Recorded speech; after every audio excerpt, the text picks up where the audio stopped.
Ahoj, tady je Stevie. Už od roku 2019 mám sázkové poradenství Stevie Bets a právě od ledna letošního roku jsem se rozhodl změnit jednu věc. To, že to mám pořád maximálně pro 50 lidí, platí. Ale byl jsem na jednu stranu trošku unavený z toho, že prostě lidi ke mně vstupovali, aniž by tušili, do čeho jdou. A vlastně každý si myslí, zaplatím členství, stanu se členem.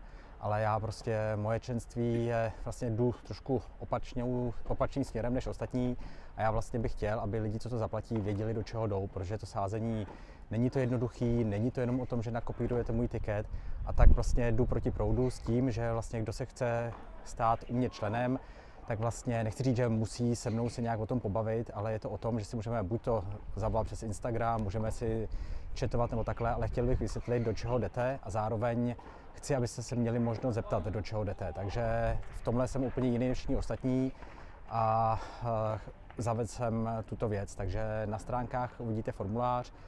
Nebojte se, není to nic tragického, není to nic hroznýho, ale mělo by to být jak lepší pro mě, tak pro vás, že se seznámíte, o čem to bude. Tak jo, budu se těšit, když tak. Mějte se, čau.